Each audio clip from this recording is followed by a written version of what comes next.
ശ്രീ പഴകുളം മധുവിലേക്ക് പോകുന്നു. ശ്രീ പഴകുളം മധു, ഇപ്പോൾ റാന്നിയിൽ വലിയ പ്രശ്നങ്ങൾ നമ്മൾ കണ്ടു.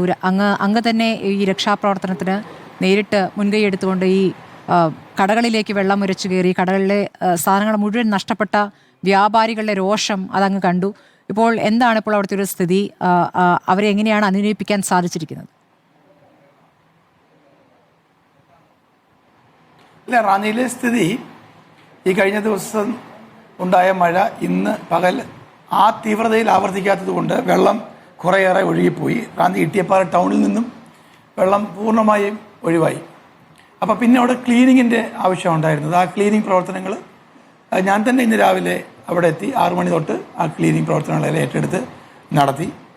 കുറേ പഴവങ്ങാടി ഗ്രാമപഞ്ചായത്തും അവിടെ ഹരിതകർമ്മ സേനയും അവിടെ ഉണ്ടായ ആൾക്കാരെല്ലാം കൂടി സഹകരിച്ച് അപ്പോൾ ആ ഒരു പടനിലം പോലായിരുന്നു, പടയൊഴിഞ്ഞ പടനിലം പോലായിരുന്നു റാന്നി ഇട്ടിയപ്പാറ ബസ് സ്റ്റാൻഡ്. അപ്പോൾ എല്ലാ മാലിന്യങ്ങളും വന്ന് അവിടെ അടിഞ്ഞിരുന്നു. അത് ശ്രമകരമായി 6 മണി മുതൽ രാവിലെ 10 മണി വരെ ഒരു അറ്റേ സ്ട്രെച്ചിൽ നടന്ന പ്രവർത്തനം അത് ക്ലീൻ ചെയ്തു. അപ്പോൾ അവിടെ കൂടിക്കിടന്നെങ്കിൽ അത് വലിയ നമ്മുടെ രോഗങ്ങളൊക്കെ പടരാനും മറ്റും ഇടയാകുമായിരുന്നു. അത് ഒഴിവാക്കി. പിന്നെ കടകളിലെയും ടൗണിലെയും മാലിന്യമാണ്, അതും ഞങ്ങൾ രാവിലെ തന്നെ നീക്കം ചെയ്തു. പിന്നെ കടയ്ക്കകത്തുള്ള മാലിന്യമാണ്, ആ കടയ്ക്കകത്തുള്ള ബസ് സ്റ്റാൻഡിനകത്തുള്ള ചില കടകളിലെ മാലിന്യം ഇപ്പം തന്നെ നീക്കം ചെയ്യണം എന്ന് ഒരു പഞ്ചായത്തിലെ ഉദ്യോഗസ്ഥൻ പറഞ്ഞു. അപ്പം അവർക്ക് വ്യാപാരികൾക്ക് അതായിരുന്നില്ല അവരുടെ ലക്ഷ്യം. അവർ കുറച്ചുകൂടി കാര്യങ്ങളൊക്കെ സാവകാശം ചെയ്യാൻ വേണ്ടിയായിരുന്നു. അപ്പോൾ അതൊരു ക്ലാഷിലേക്ക് പോയപ്പോൾ ഞാൻ തന്നെ വീണ്ടും അവിടെ എത്തി.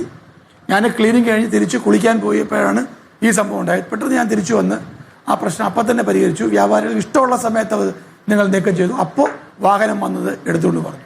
അപ്പോൾ ക്ലീൻ ഇനി നടന്ന സ്ഥലങ്ങളിലെ എല്ലാ മാലിന്യങ്ങളും ഇപ്പോൾ ഈ വൈകുന്നേരം ഇപ്പോൾ പൂർണ്ണമായി കാണും. ഈ 2 വാഹനങ്ങൾ റോഡിൻ്റെ 2 സൈഡിലും പിന്നെ അനുവദിച്ച് അത് മൊത്തം നീക്കം ചെയ്തുകൊണ്ട് പോയിരിക്കുകയാണ്.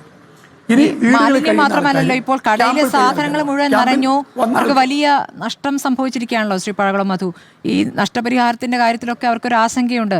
പല വെള്ളപ്പൊക്കങ്ങൾക്കും ശേഷം എത്ര വർഷങ്ങൾക്ക് ശേഷമാണ് നഷ്ടപരിഹാരം ലഭിക്കുന്നത്. അപ്പോൾ അതൊരു ആശങ്കയുടെ പ്രധാന കാരണമാണല്ലോ. എന്ത് ഉറപ്പ് നൽകാനാകുന്നുണ്ട്?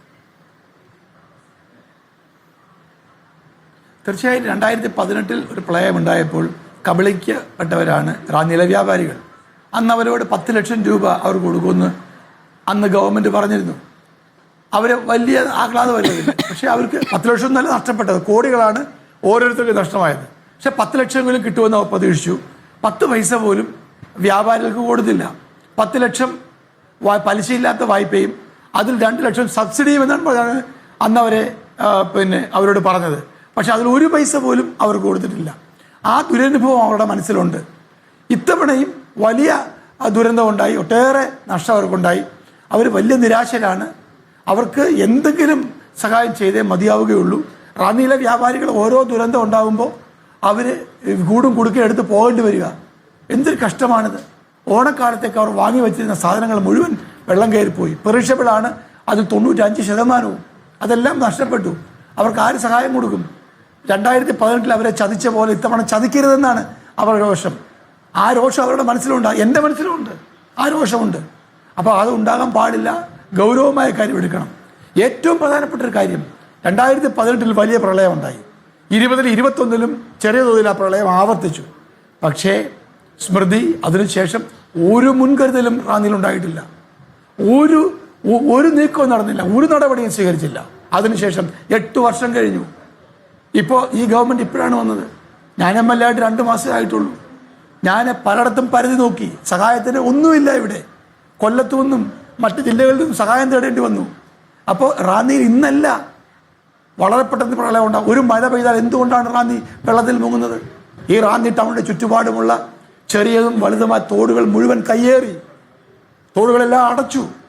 ഈ പശ്ചിമഘട്ട മലനിരയുടെ ഭാഗമായിട്ടുള്ള റാന്നി നിയമസഭാ മണ്ഡലത്തിൻ്റെ കിഴക്കൻ മേഖലയുടെ മലകൾ മുഴുവൻ ലാൻഡ് മൈനിങ് നടത്തി കഴിഞ്ഞ 10-20 വർഷക്കാലമായി. അത് മൊത്തം തകർത്തു കൊണ്ടുപോയി.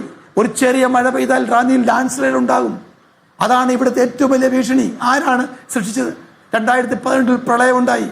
ആ പ്രളയത്തിന് ശേഷം അടിഞ്ഞ ചെളിയും മണലും നീക്കം ചെയ്യണമെന്ന ആവശ്യം അന്ന് മുതലുണ്ട്. എന്തുകൊണ്ട് ഈ 8 വർഷക്കാലം എടുത്തുകൊണ്ട് എന്തുകൊണ്ട് പാരിസ്ഥിതിക പഠനം നടത്തി? എന്തുകൊണ്ട് ഡാമുകളിലെ ചെളിയും മണലും നീക്കം ചെയ്തില്ല? എന്തുകൊണ്ട് പമ്പയാറിലെ ചെളിയും മണലും മണൽപ്പുറ്റും നീക്കം ചെയ്തില്ല? അപ്പോൾ റിവറിൻ്റെ ക്യാരിയിങ് കപ്പാസിറ്റി പകുതിയിൽ താഴെയായി, ഡാമുകളുടെ സ്റ്റോറിങ് കപ്പാസിറ്റി പകുതിയിൽ താഴെയായി. ഇതുകൊണ്ടാണ് ഒരു ചെറിയ മഴ പെയ്താൽ റാന്നി ടൗണിലേക്ക് ഈ വെള്ളം ഇരച്ചു കയറി വരുന്നത്. പെട്ടെന്നാണ് വെള്ളം പോകുന്നത്. ഈ വ്യാപാരികൾ ആരും അവരുണ്ടായിരുന്നില്ല. കാരണം മുന്നറിയിപ്പിൻ്റെ അപാകത മാത്രമല്ല, മുന്നറിയിപ്പ് മഴയുടെ തോത് ഇവിടെ പറഞ്ഞല്ലോ. 31-ാം തീയതി, ജൂലൈ 31-ാം തീയതി പെയ്ത മഴയുടെ 10ൽ 100-ൽ 1 മഴ മാത്രമാണ് ഇന്നലെയും പെയ്തത്. ഭീമമായ മഴ ഉണ്ടായി. ആ മഴവെള്ളമാണ് ഇരച്ചു കയറി വന്നത്.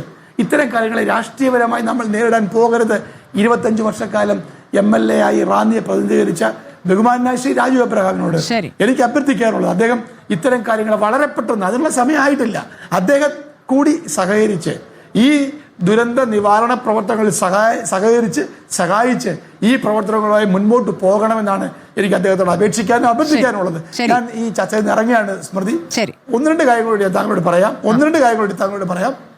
ഇപ്പോൾ വേണ്ടത് വ്യാപാരികൾക്ക് നഷ്ടപരിഹാരമാണ്, ജനങ്ങൾക്ക് ദുരിതമകറ്റാനുള്ള ആവശ്യമാണ്. റാന്നിയിലെ എല്ലാ പഞ്ചായത്തുകൾക്കും ഗവൺമെന്റ് 1 ലക്ഷം രൂപ അനുവദിച്ചു. ഇത് മുൻപുണ്ടായെന്നുള്ള കാര്യമല്ല. തഹസിൽദാർക്ക് ആദ്യഘട്ടമായി 7 ലക്ഷം രൂപ ഗവൺമെന്റ് നൽകി. ഇന്ന് ഗവൺമെന്റ് ഓരോ പഞ്ചായത്ത് വാർഡിലും 25,000 രൂപ ശുചീകരണത്തിന് അനുവദിച്ചിട്ടുണ്ട്. ഒരു ഗവൺമെന്റ് ചെയ്യാൻ കഴിയുന്ന എല്ലാ കാര്യങ്ങളും ഗവൺമെന്റ് ചെയ്തിട്ടുണ്ട്. പിന്നെ അദ്ദേഹം പറയുന്ന പോലെ സന്നദ്ധ പ്രവർത്തകർ ഇവിടെ ശുചീകരണം പൂർത്തിയായ ശേഷമാണ്, ഇന്ന് രാവിലെ 6 മണി മുതൽ 10 മണി വരെ ശുചീകരണ പ്രവർത്തനം നടന്നു. 10 മണിക്ക് ശേഷമാണ് അദ്ദേഹം പറയുന്ന സന്നദ്ധ പ്രവർത്തകർ അവിടെ എത്തിയത് എന്ന് അദ്ദേഹത്തെ ഓർപ്പിക്കുകയാണ്. അവരെ കൂടി ഇനിയുള്ള ദിവസങ്ങളിൽ ദുരന്തം ഒഴിവാക്കാൻ അവരെങ്കിലും ശുചീകരണ പ്രവർത്തനങ്ങളിൽ പങ്കാളികളാക്കണം എന്നുള്ള അഭ്യർത്ഥന അദ്ദേഹത്തിന്റെ മുമ്പിൽ വെക്കുകയാണ്. ഇന്ന് രാത്രിയിൽ അതിതീവ്ര മഴ ഉണ്ടാകുമെന്നും പമ്പയാറ്റിൽ വെള്ളം ഉയരുമെന്നും ഒരു മുന്നറിയിപ്പുണ്ട്. അതുകൊണ്ട് റാന്നിയിലെ എല്ലാ ജനങ്ങളോടും വളരെ ജാഗരൂകരായിരിക്കണം എന്ന് ഞാൻ വിനീതമായി അഭ്യർത്ഥിക്കുകയാണ്. എനിക്ക് ഇത്ര മാത്രമാണ് ഇപ്പോൾ പറയാനുള്ളത്. വളരെ നന്ദി ശ്രീ പഴകുളം മധു.